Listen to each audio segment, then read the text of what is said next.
The fifth class of the third year at Jiangcheng School was silent as Professor Chen Fan wrote on the blackboard. He took a deep breath and spoke loudly. The unified exam is coming. 20 years of study just for this day. With a firm expression, he leaned his hands on the table and continued. Those of you taking the liberal arts exam, check your materials before heading home. And those taking the military exam, prepare your uniforms and combat weapons. The students listened intently, but the professor's tone grew more serious. I'll repeat one more time. There is a risk of death in the military exam. Anyone with abilities below level D should not apply. In the back of the room, a cold-eyed young man raised his head. Are you talking to me? His name was Xu Jingming. He smiled faintly and thought, I, Xu Jingming, have traveled through time. The world he was in now was called Blue Star, a planet with technology similar to his past life, but there was something completely different. Enormous monsters roared among burning buildings, while the sky opened into luminous portals. Terrifying creatures dominated the streets, and only those with special powers could confront them. In this world, everyone awakened powers at 16, unique and varied abilities. The power level was divided into 9 classifications, from F to A, and most people only managed to awaken between levels F and D. However, his ability was level E, a weak form of electricity. He observed the discharge in his hand and commented calmly, the strength of this is similar to a taser. Suddenly, another student approached his desk, pulling him from his reverie. Xu Jingming, Professor Chen has said enough. You're not actually going to take the martial arts exam, are you? The boy leaned in closer, mocking the protagonist. You're just a level E loser. You'll embarrass the school if you show up there. You'd better choose humanities and work as a clerk at my company to make a living. Before the provocation went any further, a female voice spoke up. Lin Qingyan defended him. Mind your own business, Huang Tian. The boy glared at her arrogantly and replied firmly, I'll show you who's the best in the unified test. Then he turned, laughing loudly, and left the room saying, and that pretty boy, Xu Jingming, is going to end up dying in the exam. At that moment, Lin Qingyan approached Xu Jingming's desk, rested her hands, and spoke in a soft, almost worried tone. Don't pay attention to him. Everyone has their value, but wouldn't it be better to switch to humanities and lead a quiet life in the city? Xu Jingming remained silent for a moment, holding the exam registration form. His eyes scanned the information about his elemental class. In the great country of Xia, higher education was divided into 2 branches, humanities and military. Those with low levels of superpowers or no confidence in combat could choose humanities, where only knowledge was tested, and follow an ordinary life. Those who chose the military discipline needed to enter a real battlefield during the unified exam, facing fierce beasts to the limit of their strength. Only after surviving and passing could they enter the University of Superpowers. After years of intense training and mentor guidance, a graduate could finally break the common state and become a truly powerful psychic. Xu Jingming let out a long sigh, knowing that both the professor and his friend were worried about what might happen if he actually took the military exam. But that world was full of dangers. Even if he avoided the high mortality exam, he couldn't escape the beasts that invaded cities at any moment. His parents had died during one of these monster tides, and he clearly remembered the helplessness he felt that day. Therefore, he didn't want to be weak again. He wanted to have enough power to resist when danger came. Staring intently at the form in his hands, he muttered firmly to himself, I will still choose the military exam. Time passed and the sun set between the buildings. Through the window, a shadow could be seen training non-stop, the sound of strikes echoing as sparks of electricity coursed through the young man's body. The protagonist fell to the ground, exhausted. Since awakening his powers, he had chosen a spear as his weapon. Even after 2.5 years of training, his proficiency was still only at the beginner level. Sitting up, catching his breath, he raised his hands, remembering his most expensive purchase, Lightning Gale Break, a weapon that cost him 300,000. That acquisition had made him slightly stronger than an ordinary level E awakened, but it was still insufficient. The mortality rate of students below level D increased every year. He clenched his fists and stated with conviction, if I want to enter the University of Superpowers, I will have to fight until the end. At that instant, a bluish light flashed before his eyes. A translucent window appeared floating in the air. Surprised, Xu Jingming stood up. What, a system? The notification flickered. Gift received. His heart raced. Could this be the legendary Golden Finger system of the time travelers? With an excited smile, he confirmed the reception. Immediately afterward, the messages appeared in sequence. Novice package received. Content, S-level superpower, Purple Sky Divine Thunder, plus 200 superpower points. Xu stood motionless for a moment. An S-level power was something that, even in the major countries, took years to emerge. Anyone who awakened one was immediately recruited by the best universities and received almost unlimited resources. With eyes shining with hope, he placed his hand in the center of the screen and said, I may be a useless level E, but I can still change my destiny. In an instant, electricity erupted from his body. The air around him trembled with violent discharges. Sparks spread spread, cracking the floor and exploding the walls. Outside, neighbors screamed in fright and called the fire department. Inside the house, Xu Jingming screamed in pain as the progress climbed 50%, 60%, 70%. When it reached that point, the sky suddenly darkened. Lightning bolts tore through the clouds, illuminating the entire city. In a distant building, a man watched through the window and widened his eyes. What terrifying thunder! This pressure? Is an electric-type beast about to invade? He quickly ordered, Jiangcheng Third Army, go on high alert. Meanwhile, inside the house, Xu Jingming's body trembled. Lightning enveloped his body, forming the outline of a shimmering dragon. And when the message, transformation complete, appeared before him, everything stopped. Breathing heavily, he raised one of his hands and smiled proudly. This is the S-level superpower. The purple sky divine thunder. The air still hissed around him, and every breath made the floor vibrate. He looked around and saw his training room completely destroyed. He laughed nervously. I think I overdid it a bit. Gradually, the system started to shine again, displaying new options on the panel. In addition to the main power, there were 200 superpower points available. Confused, he asked, what are these points for? The answer came immediately. Points can be obtained by defeating beasts and used to enhance abilities. Xu Jingming smiled with satisfaction. Ha, I like this kind of simple and direct system. He observed his updated profile, with the new statistics and the title of Class S awakened. For the first time, he felt that his life could truly change. Tomorrow would be the day of the unified exam, and he was ready to use every one of those 200 points to fight with everything he had. With the system active before his eyes, Xu Jingming thought about how to use the received points. He decided to start by strengthening his constitution and spirit. Superpowers come from the human physique and spirit, he read on the glowing interface. So let's strengthen these two basic attributes first. Upon confirmation, the panel emitted a sequence of blue lights, and the number began to climb rapidly, reaching 14. Energy pulsed around him as if every cell in his body was being redesigned. In an instant, the room was filled with electric sparks and discharges that made the air vibrate. Xu Jingming stood in the center of it, his eyes shining with a new force. So this is what it feels like to have my body and spirit enhanced, he murmured, watching the blue lightning envelop his body. The energy stabilized, and he moved his arms, testing the new strength. With a quick motion, he punched the air in front of him, and the impact made the floor vibrate. After the basic attributes are improved, whether using combat skills or manipulating superpowers, it is possible to receive corresponding enhancements. The system confirmed the increase with a new panel before him. Core attributes plus 20. Now, the numbers clearly displayed. Physique, 141 vitality, and spirit, 160 hertz. He read carefully and concluded, this means that each superpower point is equivalent to 0.2 vitality or 0.2 hertz of spirit. Xu Jingming observed the still open panel and took a deep breath. With the power I have now, getting into a superpower university is guaranteed. Despite the confidence, he reflected for a moment. I just don't know where I stand among the more than 700,000 candidates in Jiangnan province, and how I compare to those geniuses who have had famous teachers since childhood. He picked up his spear and said in a firm voice, I'd better go to a martial arts academy to test the exact values. Suddenly, a loud bang occurred at the door, a strong roar echoing, and the door flew into the room. 3 firefighters rushed in, shouting orders. Xu Jingming looked at them in surprise. One of them replied breathlessly, we received a call from emergency services saying there was a fire. The protagonist immediately understood the reason for the confusion. Calmly, he explained, it must have been just an oscillation caused by the cultivation of my superpowers. Everything is fine now. The firefighters looked around, saw the cracked floor and broken windows, but there was no fire. One of them sighed and warned over the radio. Understood, that's it then. Emergency over, everyone. As they withdrew, one of them commented softly, looking sideways at Xu Jingming, causing such a fuss just by cultivating superpowers. These young people today are really scary. The fire truck left the scene while some neighbors still watched from afar, curious about the commotion. Minutes later, Xu Jingming left the house carrying his spear. Mr. Yang, an older neighbor, approached quickly and asked, Xiaoming, is everything okay with the fire just now? The young man replied calmly, everything is fine, Uncle Yang. I've taken care of everything. The woman next to the neighbor added with relief, glad to hear that. Are you heading to the martial hall? Xu confirmed with a slight nod. Yes, I'm just going to practice a bit. Mr. Yang smiled, impressed. You're really dedicated. The admission exams are tomorrow and you're still training. Not like my lazy son. The sun began to set and the city lit up with orange hues. For the awakened who aspired to become true superpower users, training body and mind was essential. That is why martial halls emerged,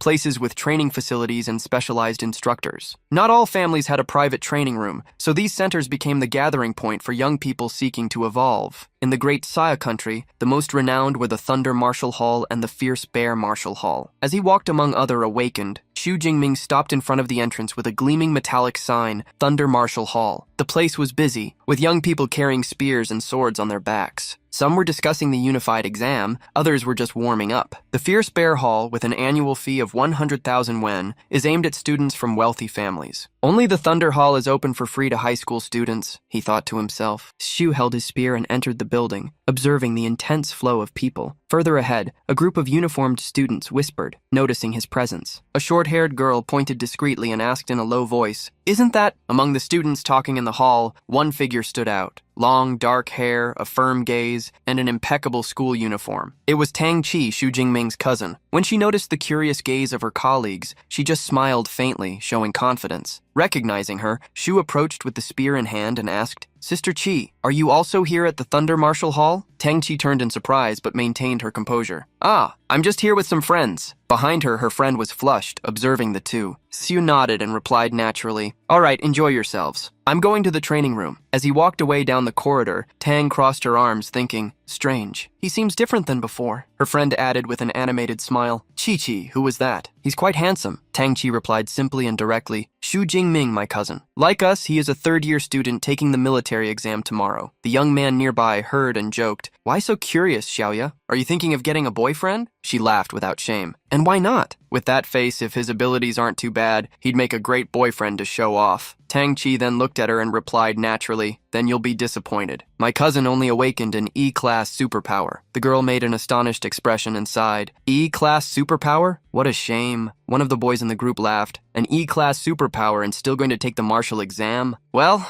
at least he has courage." Tang Qi looked away and replied with a more restrained tone, "Courage doesn't mean much. The risks are too high. If it were up to me, I wouldn't let him participate." Completely cutting off the subject, her friend took her arm, saying, "Okay, let's stop talking about this. Didn't we come here to explore the Thunder Martial Hall?" Those three had been training there for quite some time and had never walked around the premises before, and doing so seemed relaxing before the exam. Meanwhile, in the training room where our protagonist was, Xu Jingming stood before a target. He held his spear firmly, feeling it seemed even lighter, but soon attributed this to the increase in his physique. He positioned himself in combat, stating, "But the unified exam is tomorrow, and there's no time to find a more suitable weapon. Let me first test my maximum strength without the help of superpowers." He took a long breath, brandished his spear, positioning it forward with force, and when the tip touched the target, it destroyed the center. The entire training room was made of primary memory metal and automatically returned to its original state within the impact limit it could withstand. Xu Jingming observed with satisfaction, "My raw physical strength has almost doubled." Previously, his strength was only 100 calories. And now the score marked 321 calories. Wanting to test the divine thunder, his new ability, his eyes were filled with energy as his entire body began to crackle with static. Upon pointing his finger and casting the ability at the target, the score marked 3,021 calories. Xu Jingming was completely excited. As expected of an S-class superpower, it's incredible. The attack power of a common superpower is only 100 calories. And I haven't even reached the first level yet, but I can already unleash a power comparable to an intermediate first-level superpower. However, he wanted to surpass that limit, knowing he hadn't reached the maximum yet. Xu Jingming channeled all the energy,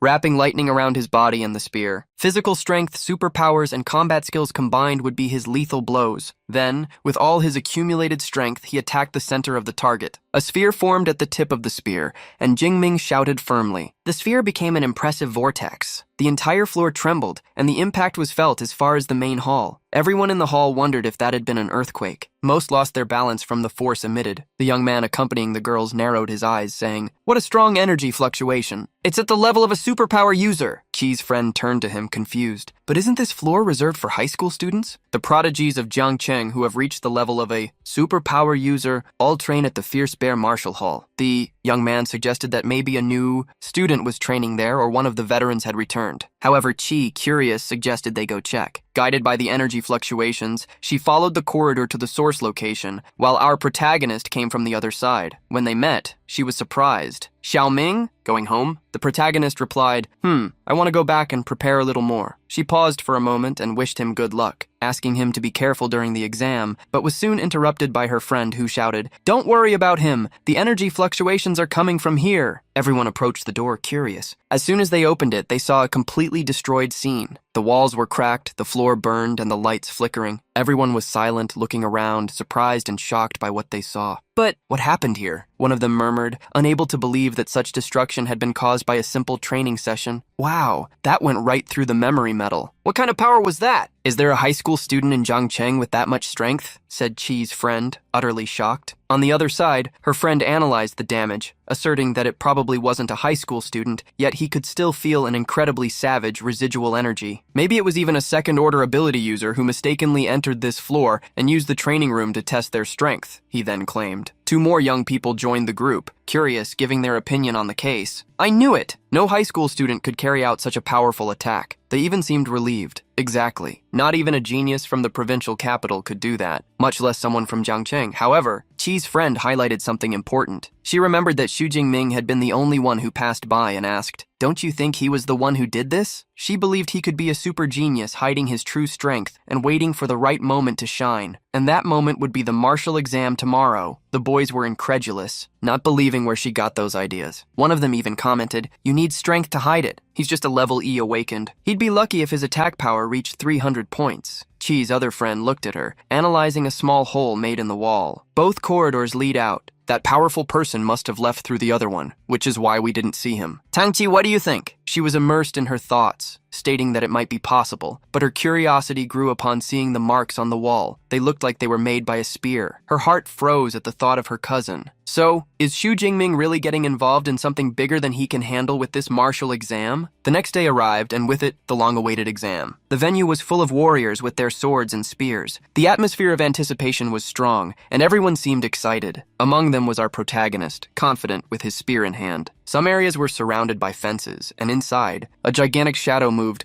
a unicorn rhinoceros appeared, surprising many students. While some were scared, others remained calm, commenting that the organizers usually used more common beasts, like shadow cats or iron-skinned pigs, but that this year the test would be brutal. One young man spoke in a challenging tone. "So what if it's a unicorn rhinoceros? If you can't even handle a beast of that level, you have no business in a university for ability users, even if you get in by luck." Away from that group was Xu Jingming with his best friend Liu Jie. "Who is that guy?" "He's all talk," Jingming asked. Liu replied. "Who else would it be?" "It's Zhou Mingyang, the gentle windsword from first school. I heard he has a B-level ability called Light and Agile Wind and has already broken through the unranked state to become a first-order ability user." Xu Jingming smiled and with eyes full of confidence commented, "So that's him. The genius they say will be the top student in this year's martial exam." Internally, he wondered, is he really stronger than me? Suddenly, that moment of leisure among the candidates was interrupted by a shout that drew everyone's attention. The chief commander of the exam introduced himself before the crowd. His name was Wang Haiyang,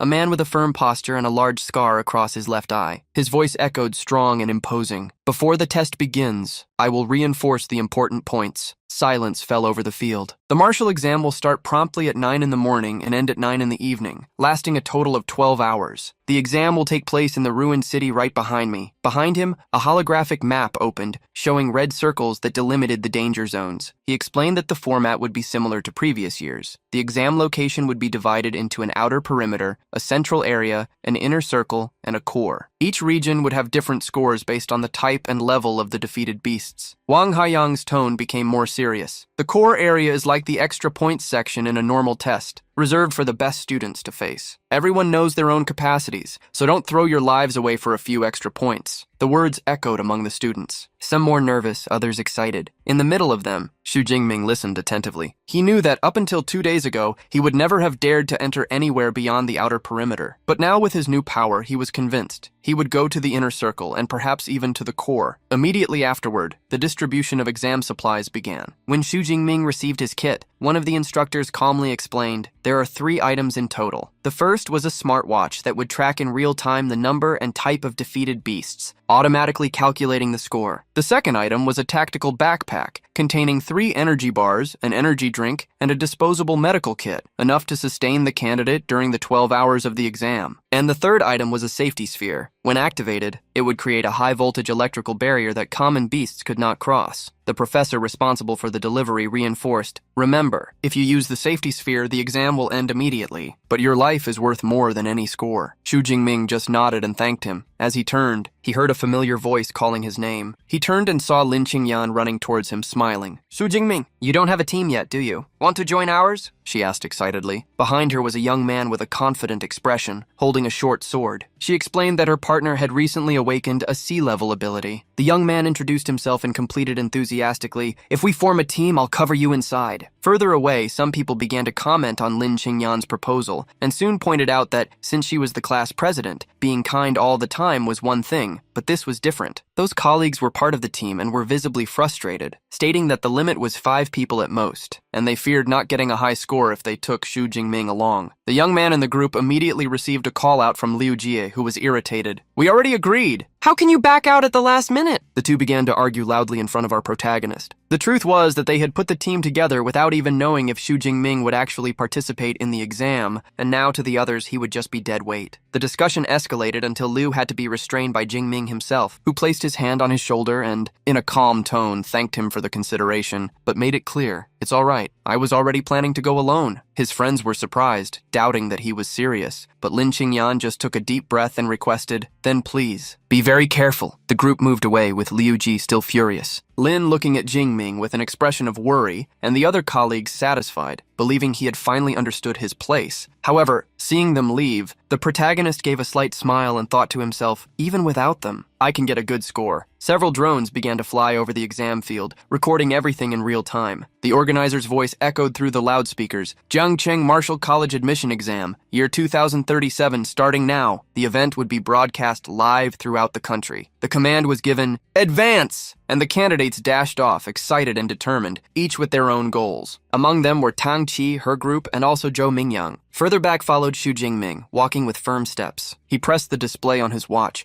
confirming his entry into the system. A holographic panel appeared showing his initial ranking, 179th position. At the top of the ranking were well-known names, Zhou Mingyang, Li Wen, and Zhao Hu, all already hunting beasts in the outer perimeter. "They've already started, so it's time for me to start too," he thought. It would be a long journey from the outer perimeter to the core, his true objective. As he advanced, Xu Jingming came across a brutal scene, the body of a fallen candidate on the ground, covered in deep wounds. The safety sphere still attached to his waist indicated that he didn't even have time to activate it. Jingming knelt beside him, looking in silence. No wonder Professor Qi insisted I give up the martial exam. If I hadn't awakened an S-level ability, I probably would have ended up like him. He clenched his fist and thought, once that decision is made, there's no going back. The martial exam is exactly that, brutal. Touching the deceased's watch, he triggered the logistics team's signal, which registered the candidate as eliminated. Jingming stood up, staring at the horizon. He knew that every opportunity came with risk, and that not everyone was ready to challenge fate and change their luck. It was then that he heard something coming from behind. A heavy, metallic sound, followed by a strong step. The ground shook. A roar echoed through the rubble, and the air seemed to vibrate. A colossal beast slowly emerged, exuding bluish energy. Its eyes glowed, its sharp teeth reflected the sunlight. Xu Jingming narrowed his gaze and noticed the pattern of the scene. The fallen candidate's body was not an accident. They left a live one on purpose, to attract anyone who approached. Our protagonist positioned himself to face the ferocious creature that roared incessantly. In a quick movement, the monster leaped towards him, but Xu Jingming reacted with agility, dodging at the last instant. The beast fell a few meters behind him, kicking up dust and cracking the ground with the impact. Turning around furiously, it showed its sharp claws,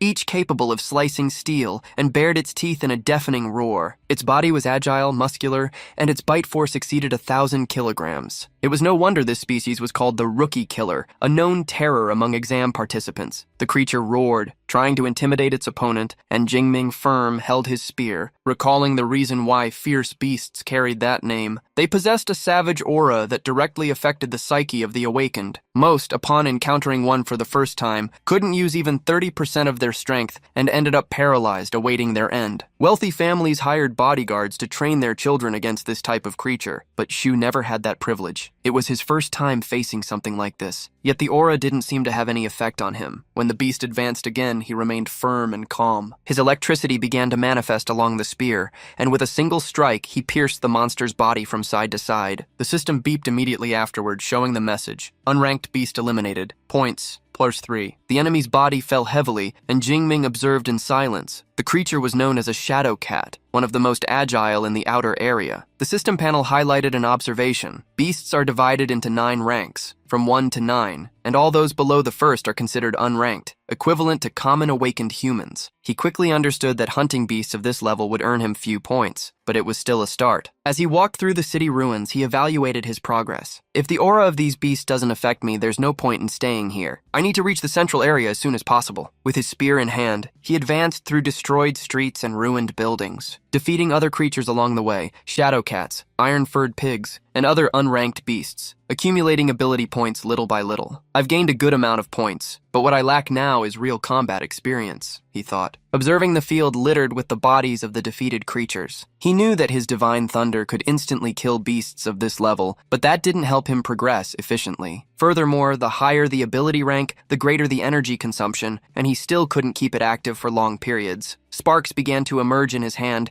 as he tested his power control. Before my E-level weak current could last more than 3 hours, he reflected, but the martial exam is a full 12 hours. Before reaching the core area, I can't waste energy unnecessarily. As he confidently affirmed his thoughts, an imposing beast approached. The shadow of the unicorn rhinoceros was a few meters from him. It was a perfect opportunity to follow the strategy he had set from the beginning of the test. I will defeat the fierce beast using only my spear technique to gain real combat experience, he thought. The creature was incredibly fast, running through the destroyed streets and knocking over cars along the way. When it charged at Xu Jingming, he jumped upside down and, still in the air, firmly held his spear, piercing the center of the monster's head with a precise strike. The beast fell with a muffled roar, and Jingming turned, calmly observing the result. My speed has increased. Even this rhinoceros was no match. He looked at the weapon in his hands and quietly questioned, could my spear technique have evolved without me noticing? Curious, he opened the system interface and checked the updated statuses. Just as I thought. My spear technique has advanced to the intermediate level, he commented in surprise. It seems that relying solely on spear technique in real combat brings a much greater increase in strength. Examining the data, he realized that the improved proficiency enhanced not only damage but also precision and movement reading. The intermediate technique gives me the feeling that I can do anything. What would happen if I elevated it even further? The flow of information about strikes and stances flooded his mind, as if he had trained for years. Enthusiastically, he adjusted his grip on the spear and smiled. I want to face a first-rank fierce beast to test this. As he advanced, his silhouette passed through the shadows between destroyed buildings and alleys, being quickly seen by a group approaching along the same path. Lin Qingyan suddenly stopped, frowning. I think I saw Xu Jingming, she said in a low voice. One of the boys in her team laughed. You're seeing things, Lin. He would never be here. That would be suicide. She hesitated, looking at the void again. But that silhouette just now looked exactly like Xu Jingming. Lu Jai, who was with the group, was also concerned, wondering if his friend was okay. Suddenly, another student shouted, calling everyone, Quick! This rhinoceros just died. They rushed to the spot, and upon analyzing the body, they realized the blood was still fresh. The wound is recent. The attack was just a few minutes ago, one of them stated. Everyone was impressed by the size of the beast. One of the boys approached and examined the fatal wound. The perforation is in the head. It seems to have been made with a long-handled weapon, a spear. Lin Qingyan's eyes widened in surprise, fully believing that what she had seen was real. Could it really have been Xu Jingming? She asked, still in disbelief. One of her colleagues immediately denied. Impossible. This beast could only be defeated by a sea-level awakened. How would Xu Jingming do that alone? Another suggested, let's check the ranking. If it's him, the points should have been updated already. Lin opened the system on her watch and searched for his name. Her eyes widened as she saw 45th place with 250 points. It really is him, she exclaimed. The entire group was in shock. Meanwhile, outside, the exam was broadcast live across the country. An audience followed the candidates on the big screens, commenting on every move. Zhou Mingyang continues to dominate the ranking with 412 points. First place guaranteed, announced a commentator. Another replied excitedly, It's no surprise. He has always been Jiang Cheng's best student. One of the spectators commented, It's been years since our city placed someone in the top 100 in the province. Could this be the director's year? At that moment, a firm voice interrupted the hubbub. Zhou Mingyang is the ace of Jiang Cheng. His agile wind power is strong enough to compete even in the provincial exam. It was Zhang Wenshan, director of the city's education bureau. In my opinion, he continued, he should easily enter the top 100 in Jiangnan province. The man spoke confidently, but with an irritated tone due to the comments surrounding him. I've always been satisfied with the performance of the first college, he said, looking at the director next to him. But even the third college is not doing badly. One of their students is in the top 10. The director of the third college smiled, somewhat awkwardly. All thanks to your guidance, Director Zhang. We will continue to rely on you. Before leaving, Zhang shot a cold glance at another director in the opposite row and said sternly, "But the second college needs to try harder. Your best student is only 18th. Zhao Yao, director of the second college, was bowing and apologizing to his superiors, but internally clenched his fists, frustrated. Among the top 50, there are only 8 students from the second college. Li Ming, Yang Jian, Tangju, Xu Jingming. You brats better get organized, he thought angrily. Suddenly, he froze, reflecting on the name he had just mentioned. Wait, who is this Xu Jingming? I've never heard that name before. Is there anyone with that name in the advanced class? He murmured confusedly. Seconds later, his eyes widened in shock, contorting his face and mentally screaming, Xu Jingming! He's in the top 50? But wasn't this kid a level E awakened? How is this possible? The director tried to compose himself, but the questions piled up in his mind. Did he hide his strength all this time? But even so, a level E power suddenly transforming into S level? He looked at the big screen trying to locate his image, but couldn't. Only the top 10 have dedicated cameras. There is no image of him now. How did this boy get such a high score? Meanwhile, in the central area, where the danger level was significantly higher, our protagonist walked among the wreckage, calmly eating a nutritious bar. He noticed that since entering that zone, the number of beasts had decreased. Ranked beasts have intelligence and a sense of territory, he thought. That makes them much more dangerous than the unranked ones. The wind blew between the destroyed buildings, scattering dust and shards. Suddenly, a heavy metallic sound echoed in the distance. A car was thrown into the air,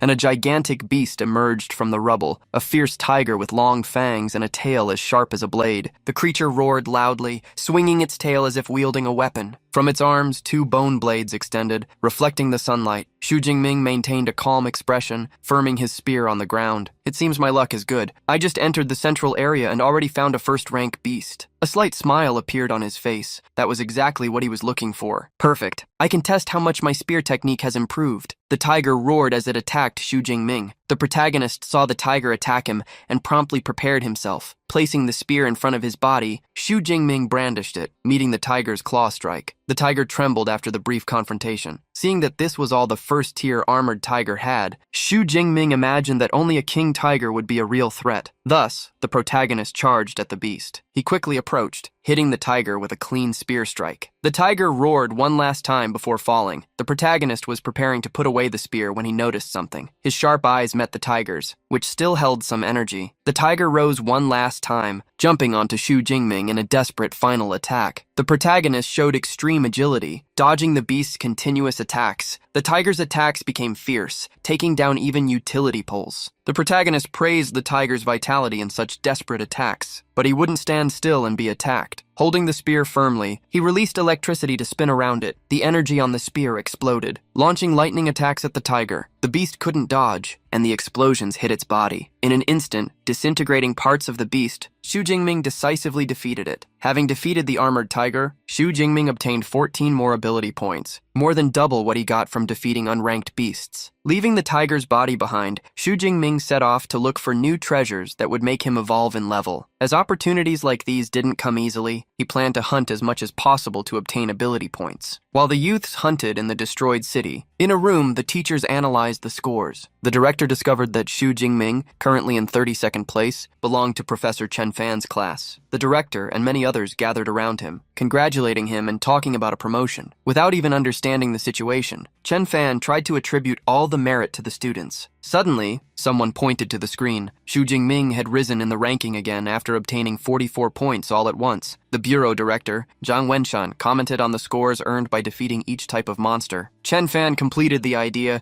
reminding them that the watch updated the score every 4 seconds. With this in mind, Zhang Wenshan concluded that Xu Jingming had defeated 5 unranked beasts, or 3 first-tier beasts, within 4 seconds. This was a performance he hadn't seen happen in years. Curious, he asked Director Zhao why such a student hadn't been mentioned before. Director Zhao was honest, revealing that he had also just discovered the boy. He needed to ask the professor about him. Quickly, the director pulled Professor Chen to introduce him to the bureau director. Immediately, Chen Fan revealed about Xu Jingming. He awakened at rank E with the weak electricity ability. Upon hearing the account, Director Zhao was shocked. However, Chen Fan, scratching his head, revealed that he hadn't even expected to see Xu Jingming in the exam. As he prepared to have a coffee, Zhang Wenshan commented that Xu Jingming must have other qualities to reach such a ranking with just that ability. Becoming even more curious, he decided to wait since at Xu Jingming's pace, he could even reach the top 10. It would be when they could watch him that Zhang Wenshan would find out if Xu Jingming was actually cheating. Upon hearing the Education Bureau director's suspicion, Chen Fan and Director Zhao were shocked. As time went by, Xu Jingming really managed to reach 9th place. In 12th place was Tang Qi. Seeing the ranking, she was certain that Xu Jingming had been the one who caused the big attack the day before. The first in the ranking, Zhou Mingyang observed the list and saw a new face. With 6 hours left until the exam ended, the camera was now following Xu Jingming. It was possible to see him wielding the spear, eliminating several beasts at the same time. Having defeated a shadow cat and obtained 14 points, Xu Jingming smiled, confirming that the beasts in the core area were much more worthwhile to hunt. Seeing the drone chasing him, Xu Jingming realized he must have entered the top 10. Since the entrance exam for the martial arts college tested potential and strength, Xu Jingming didn't plan to hide anything and would treat the top 10 as just the beginning. Before entering the core area, however, the protagonist intended to improve his obtained strength. Having 300 ability points, the level field had not yet shown a promotion notification. This made him imagine that the only method to stop being an ability user and become an awakened would be to learn a cultivation method. Since there was nothing he could do, he decided to continue improving his strength. By increasing his physical and spirit points by 40 and 22 points, respectively, he became ready to go to the core area. In the core area, where the danger was much greater, several tigers were feeding on a rhinoceros. The protagonist counted 9 of them, one of a larger size being the armored Tiger King. Xu Jingming came out of his hiding place to attack the tigers when he noticed a presence. Seeing someone approach, he stared at him. "Come on, I already saw you." Zhou Mingyang was surprised to be found as soon as he arrived. He himself also didn't expect to find the new face who had just reached the top 10. Hearing Zhou Mingyang introduce himself, Xu Jingming asked if he knew him. Zhou Mingyang smiled, revealing that he knew everyone who could enter the core. So upon seeing a different face, he connected the dots. Placing his hand on his sword, Zhou Mingyang declared that he had been observing the tigers for some time. Xu Jingming, surprised, questioned, "Do you want to steal my monsters?"